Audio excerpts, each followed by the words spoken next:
It's not gold going up, it's the dollar going down. And it's not just the dollar. The dollar is the best, or if you like, the most important of the fiat currencies. Dollar goes down, the others go down as well. At the moment, the race to the bottom is being won by the dollar, but I'm sure that'll change. That'll turn around.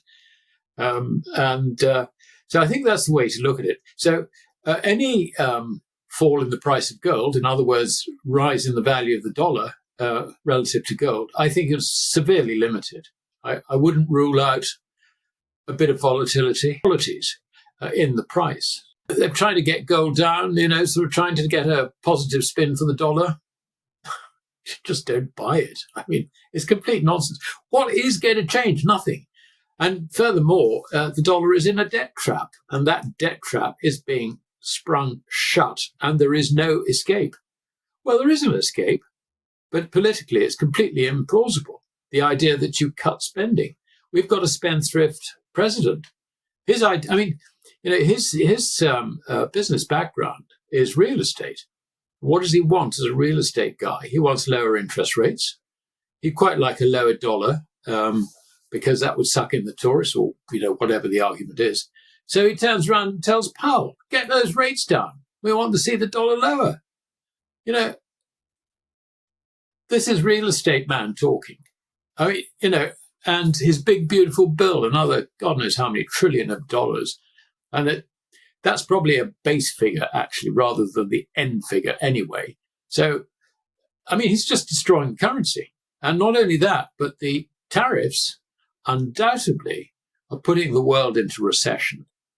And when the world goes into recession, the tax take to cover the debt, if you like, to theoretically cover the coupons on the debt, will diminish. So you have debt increasing while tax drops.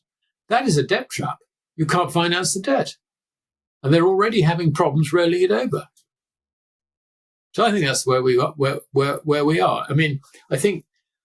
I really do think that any dip in the gold price, you will find central banks, Asian families, all the rest of it will be in there picking it up. And of course, the way they're doing this, if they can do it in London, fine. But otherwise, they're just standing for delivery on Globex, which is the international facility on COMEX. And the amount of gold being stood for delivery is just increasing and increasing and increasing. Since April the 2nd, which was Trump's, Liberation Day, over 250 tons have been stood for delivery. Where's he going to come from? Not America.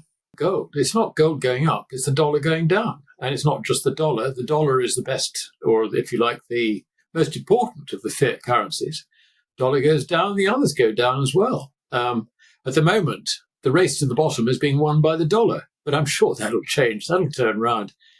So I think that's the way to look at it. So any fall in the price of gold, in other words, rise in the value of the dollar relative to gold, I think is severely limited. I wouldn't rule out a bit of volatility. Give us your thoughts on the silver market and also silver derivatives. Are they in the same position as the gold derivatives market at present? Basically, yes, because the level of warehouse stocks in COMEX increased in silver at the same time as it did in gold. The difference is that warehouse stocks in gold have actually begun to decline, basically, as stands for delivery have been enacted. Now, the silver position hasn't declined. That is still pretty much at the maximum level of something like, I think, 500 million ounces, off the top of my head.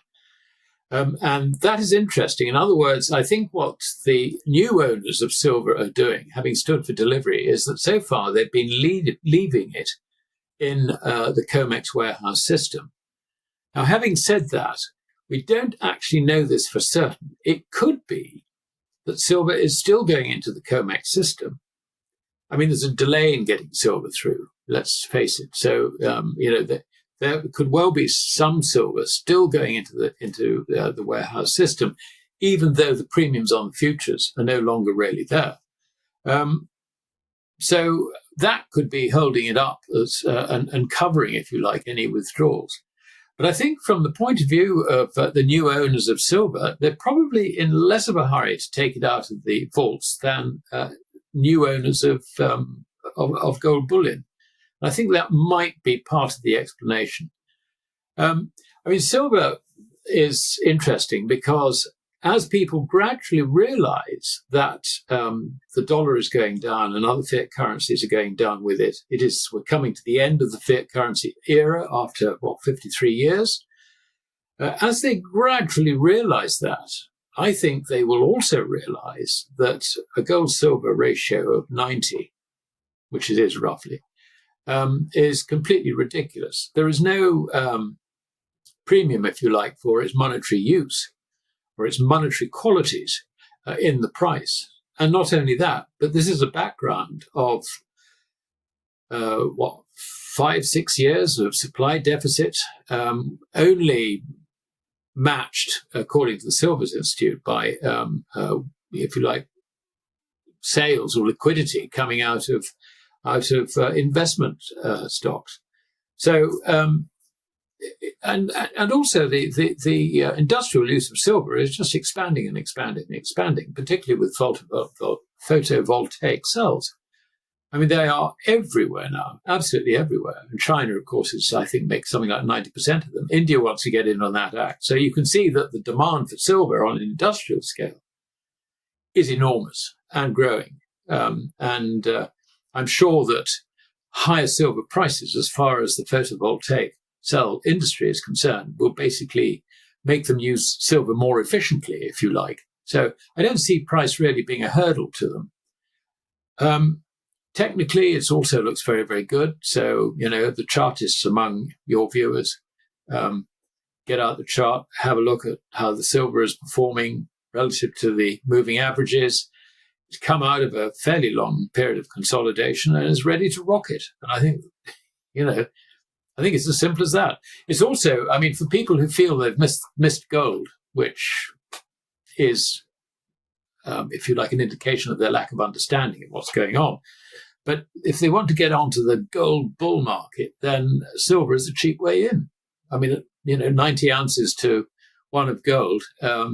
You've also got the potential that this could drop to 50, say, which means that silver would really outperform gold from here on. So, if you really want to get back into gold, having missed it, then, buy silver and then swap it for gold once the gold-silver ratio drops to a level which you think, is more sustainable.